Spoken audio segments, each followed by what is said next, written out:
Big सोचों में खुशामदीद। किसी भी डेवलपिंग कंट्री तरक्की पजीर मुल्क की मईशत के लिए सबसे बड़ा चैलेंज इसके बैरूनी कर्जे होते हैं। मुल्क की इकॉनमी चलाने के लिए जाहिर है बैरूनी कर्जे लिए जाते हैं और फिर हर साल कुछ रकम इन कर्जों की मद में अदा करना होती है, जिसमें असल के साथ सूद की रकम बहुत ज़्यादा होती है। कर्ज वक्त पर अदा ना करने पर यही सूद या इंटरेस्ट बढ़ जाता है। यूं डेवलपिंग कंट्रीज का हर शहरी मकरूज होता चला जाता है। पाकिस्तान के गैर मुल्की कर्जे भी बढ़ते बढ़ते साल 2020 में 112 अरब डॉलर्स तक पहुंच चुके हैं। हर पाकिस्तानी इस वक्त 1,53,000 रुपए का मकरूज है। ये कर्ज कैसे अदा होगा? ये सवाल जहन में आते ही आपके क्यूरियस माइंड में कभी ना कभी ये बात तो ज़रूर आई होगी कि हमारी गवर्नमेंट ज़्यादा से ज़्यादा नोट छाप कर ये कर्ज एक ही मर्तबा अदा क्यों नहीं कर देती? क्योंकि बहरहाल हर मुल्क अपनी करेंसी खुद प्रिंट करता है, तो इसके लिए क्या मुश्किल है कि वो करेंसी नोट ज़्यादा तादाद में छापना शुरू कर दे और यूं अपने कर्ज़ों से निजात हासिल कर ले।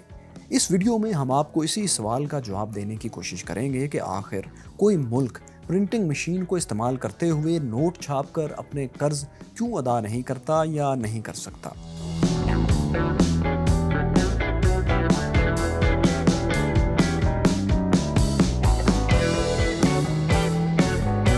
दोस्तों, किसी भी मुल्क के लिए ज़्यादा से ज़्यादा करेंसी नोट छापकर गैर मुल्की कर्जे वापस करने का मामला ज़रा टेढ़ी खीर है। सादा अल्फाज में बात की जाए तो महंगाई के खौफ से कोई हुकूमत ज़्यादा नोट नहीं छापती। महंगाई यानी इन्फ्लेशन या अफराते ज़र एक या दो चीज़ों के महंगे होने का नाम नहीं है। इन्फ्लेशन को यूँ समझ लीजिए कि किसी इकॉनमी में, मईशत में मजमूई तौर पर जितनी चीज़ें ख़रीदी जाती हैं, इनकी औसत कीमत यानी एवरेज प्राइस अगर बढ़ती है तो इसे हम इन्फ्लेशन यानी अफराते ज़र कहते हैं। इसका मतलब है करेंसी की कदर में कमी की वजह से चीज़ें महंगी हो जाना।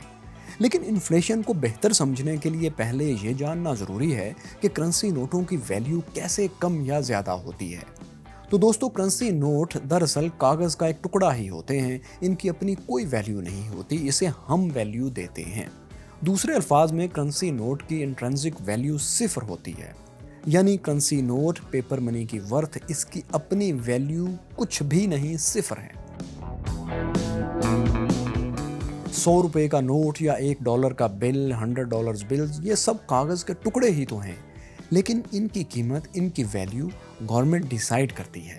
जो इनके ऊपर प्रिंट होती है, यानी 100 रुपए के नोट पर 100 प्रिंट होगा। फिर ये पेपर मनी इसलिए वैल्यूएबल है कि इसे ख़रीदारी के लिए इस्तेमाल किया जा सकता है, इसके अलावा कोई और फ़ायदा इसका नहीं। इस बात को एक और इंटरेस्टिंग एग्जाम्पल से समझते हैं। अब ज़रा बिग सोचिए और फ़र्ज़ कीजिए कि आपके पास 10 लाख डॉलर्स हैं और आप ज़मीन पर नहीं बल्कि चांद पर हैं और तन्हा हैं। वहाँ इस रकम से, 10 लाख डॉलर की बड़ी रकम से भी आप कुछ नहीं खरीद सकेंगे। ये आपके लिए कागज़ के टुकड़ों से ज़्यादा कुछ भी नहीं। उस वक्त आपके पास ये मौजूद 10 लाख डॉलर कंप्लीटली यूज़लेस होंगे, कोई वैल्यू नहीं रखते होंगे। अब आप चांद से ज़रा ज़मीन पर वापस आ जाएं,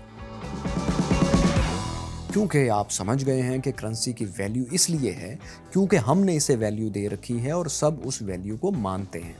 अगर आज लोग करेंसी नोट्स को वैल्यू देना छोड़ दें, खरीदो फरोख्त के लिए इस्तेमाल ना करें, तो इसकी कोई वैल्यू बाकी नहीं रहेगी। लेकिन जाहिर है ये पेपर मनी तो बहुत बाद में इस्तेमाल होना शुरू हुई थी। अगर हम तारीखी लिहाज से देखें तो मौजूदा करेंसी हमेशा से अपनी इस शक्ल में नहीं थी। हज़ारों साल पहले मनी कम्युनिटी यानी एक ऑब्जेक्ट की शक्ल में इस्तेमाल होती थी, यानी लेन देन के लिए ऐसी चीज़ें इस्तेमाल होती थीं जिनकी एक्चुअल वैल्यू हुआ करती थी, जैसे कि स्पाइसेस, घोड़े, हथियार वगैरह। लेकिन इसके साथ साथ सोने और चांदी के सिक्के भी इस्तेमाल किए जाते थे। अगरचे सोने और चांदी के सिक्कों की भी इंट्रिंसिक वैल्यू सिफर होती थी, लेकिन चूंकि ये कीमती धातें थीं इसलिए इन्हें हर जगह, हर मुल्क में इस्तेमाल किया जा सकता था। आजकल के दौर में हर जगह करेंसी नोट्स इस्तेमाल होते हैं। करेंसी नोट फिएट मनी कहलाती है, यानी ऐसी कागजी रकम जिसे किसी और चीज़ में बदला नहीं जा सकता, जो सिर्फ अपनी असल शक्ल ही में इस्तेमाल हो सकती है। इसके मुकाबले में सोने या चांदी वगैरह को आप किसी भी शक्ल में ढाल लें, इनकी वैल्यू ख़त्म नहीं होगी।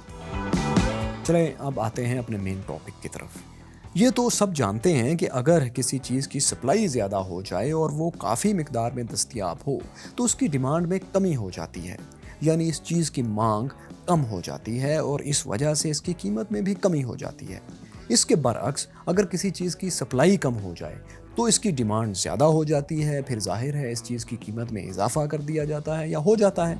तो जहाँ तक बात है इस सवाल की कि मुल्क ज़्यादा नोट छाप कर अमीर क्यों नहीं हो जाते और अपने कर्ज क्यों नहीं उतारते, तो इसे यूँ समझ लीजिए कि अगर कोई मुल्क ज़्यादा नोट छापेगा तो इसके हर एक शहरी के पास ज़्यादा नोट, ज़्यादा रकम होगी, जिसकी वजह से मार्केट में चीज़ों की कीमतें बढ़ जाएंगी। यानी अगर कोई शख्स $1 रोज़ कमाता था और अब उसे $100 रोज़ के मिलने लगे तो उसके पास ज़्यादा रकम होगी। लेकिन मार्केट में तो उतनी ही चीज़ें हैं जितनी उसके पास $100 रोज़ के आने से पहले थी। इसी तरह और लोगों के पास भी दौलत ज़्यादा आ जाएगी तो ये सब लोग चीज़ें खरीदने मार्केट आएंगे, जिससे मार्केट में चीज़ों की कमी हो जाएगी, जिसके बाद अल्टीमेटली चीज़ों की प्राइसेस ऊपर चली जाएंगी और जो चीज़ पहले $10 की थी अब वो $100 में अंदाज़न मिलने लगेगी, जिससे पूरे मुल्क में महंगाई बढ़ जाएगी। ये महंगाई एक या दो चीज़ों में नहीं बल्कि अक्रॉस द बोर्ड होगी, हर चीज़ ही महंगी हो जाएगी। हमारे सामने वेनेजुएला और जिम्बाब्वे समेत कई ऐसे ममालिक की मिसालें मौजूद हैं जिन्होंने अपने मुल्क की मईशत को तरक्की देने के लिए ज़्यादा से ज़्यादा नोट छापने शुरू कर दिए थे। फिर ये हुआ कि इस अंधाधुंध नोट छपाई के नतीजे में उन्हें हाइपर इन्फ्लेशन का सामना करना पड़ा। हाइपर इन्फ्लेशन को यूँ समझ लीजिए जैसे अशिया की कीमतें एक साल में हैरत अंगेज़ हद तक बढ़ जाएं तो मुल्क में हाइपर इन्फ्लेशन हो जाता है। वेनेजुएला और जिम्बाब्वे के साथ भी यही हुआ। जैसे जैसे नोट छापने की मशीनें काम करती चली गई वैसे वैसे चीज़ों की कीमतों में इजाफा होता चला गया। 2008 में जिम्बाब्वे को तारीखी हाइपर इन्फ्लेशन का सामना था। जिम्बाब्वे में इन्फ्लेशन रेट नवंबर 2008 के दरमियान में माहाना 79.6 बिलियन % से बढ़ चुका था। हालांकि इन्फ्लेशन रेट सिर्फ 50% से भी बढ़ जाए तो वो हाइपर इन्फ्लेशन बन जाता है, मगर जिम्बाब्वे में तो ये 79.6 बिलियन तक पहुंच गया था। यानी हाइपर इन्फ्लेशन भी इस इन्फ्लेशन का मुंह देखती रह गई होगी। नतीजा ये निकला कि जिम्बाब्वे में हर चीज़ की कीमत आसमान की हदों से निकल गई। इस अफराते ज़र को देखकर जिम्बाब्वे की हुकूमत बदहवास हो गई और ज़्यादा बड़ी मालियत के नोट छापने लगी। यहाँ तक कि कई बिलियन जिम्बाब्वियन डॉलर्स का एक नोट छापना शुरू कर दिया गया, मगर इसका भी कोई फ़ायदा नहीं हुआ। आखिरी हरबे के तौर पर हुकूमत ने कीमतों में इजाफे पर पाबंदी लगाकर भी करेंसी की गिरती वैल्यू को सहारा देने की कोशिश की। कीमतें बढ़ाने वाले दुकानदारों को गिरफ्तार भी किया गया, लेकिन ये हरबा भी बेकार साबित हुआ। इन्फ्लेशन थी कि बढ़ती ही चली गई। आखिर ये नौबत आ गई कि जिम्बाब्वे की करेंसी बिल्कुल कोलैप्स करके ख़त्म हो गई। जिम्बाब्वे ने अपनी सरकारी करेंसी छोड़कर अमेरिकी डॉलर्स, पाउंड्स और यूरो से मुल्की मईशत चलाना शुरू कर दी। तब कहीं जाकर महंगाई में कुछ कमी वाक़या हुई। ज़्यादा नोट छापने से पहले जिम्बाब्वियन डॉलर 1.5 अमेरिकी डॉलर के बराबर था, लेकिन हाइपर इन्फ्लेशन के बाद इसकी वैल्यू इस कदर गिर गई कि जिम्बाब्वे का $100 ट्रिलियन का नोट भी 1 अमेरिकी डॉलर से कम हो गया था। दोस्तों, ये तारीख की दूसरी बड़ी हाइपर इन्फ्लेशन स्टोरी थी। दुनिया में पहले नंबर पर हाइपर इन्फ्लेशन का सामना 1946 में हंगरी को करना पड़ा। हंगरी में भी हुकूमत ने ज़रूरत से ज़्यादा नोट छाप दिए। नतीजा ये निकला कि मुल्क में हर 15 घंटे में चीज़ों की कीमतें डबल होने लगी। उस दौर में हंगरी की करेंसी पेंगो थी। इस करेंसी में हंगरी ने दुनिया का सबसे बड़ा नोट छापने का रिकॉर्ड भी बनाया। ये नोट था 100 मिलियन बिलियन पेंगो, यानी 10 करोड़ अरब डॉलर का नोट। इससे बड़ा नोट आज तक किसी और मुल्क ने नहीं छापा। हंगरी अपने इस रिकॉर्ड पर फख्र कर सकता है। ये रिकॉर्ड अब उसी के पास है। ये एक अलग हकीकत है कि इससे भी हंगरी की हाइपर इन्फ्लेशन कंट्रोल नहीं हो सकी थी, जिसके बाद आखिर हंगरी को भी अपनी करेंसी ख़त्म करके किसी नई करेंसी में लेन देन करना पड़ा। तो दोस्तों, इन्फ्लेशन से बचने, गैर मुल्की कर्जे उतारने और अमीर होने का एक ही रास्ता है कि हर मुल्क अपनी प्रोडक्शन को बढ़ाए, यानी अपनी ज़राअत और इंडस्ट्री की पैदावार में ज़बरदस्त इजाफा करे। इन प्रोडक्ट्स की नकलो हरकत और ख़रीदो फ़रोख्त से मुल्क की मईशत तेज़ी से तरक्की करती है, क्योंकि इन प्रोडक्ट्स की वजह से मार्केट में जो रकम सर्कुलेट करती है वो हाइपर इन्फ्लेशन की तरफ नहीं जाती।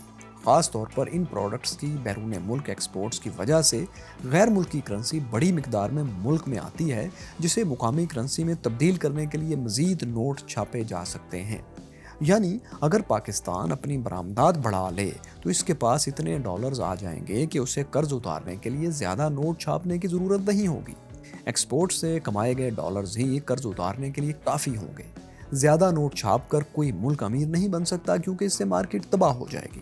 لیکن اب بھی آپ کے کیوریس مائنڈز میں دوستو ایک سوال تو رہ گیا ہوگا کہ ایسا بھی تو کیا جا سکتا ہے کہ گورنمنٹ زیادہ سے زیادہ نوٹ چھاپ کر ان سے بس قرض ادا کرے، لوگوں کو نہ دے، مارکیٹ میں نہ پھیلے، اس سے مہنگائی نہیں ہوگی اور قرض بھی اتر جائے گا۔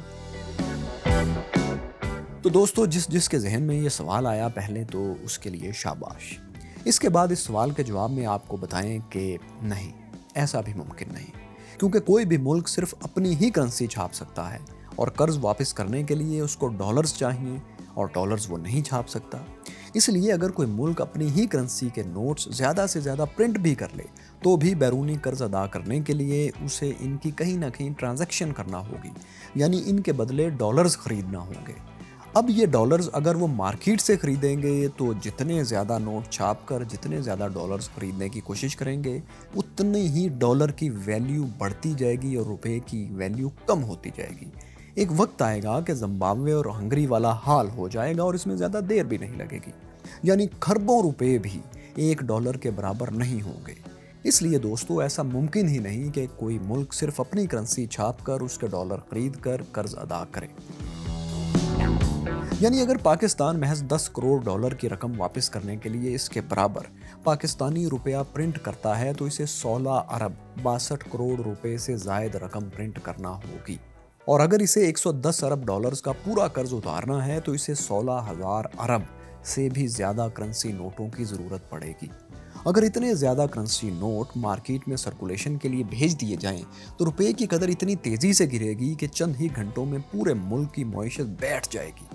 بینکس دیوالیہ ہو جائیں گے، اسٹاک مارکیٹس کو تالے لگ جائیں گے، ایکسپورٹس اور امپورٹس کا بیلنس اس بری طرح بگڑے گا کہ انویسٹرز ملک چھوڑ کر بھاگ جائیں گے، اوورسیز پاکستانی ملک میں ڈالر بھیجنا بند کر دیں گے، پاکستان میں موجود ڈالرز ملک سے باہر اسمگل ہونے لگیں گے، غرض پوری انڈسٹری تباہ ہو جائے گی۔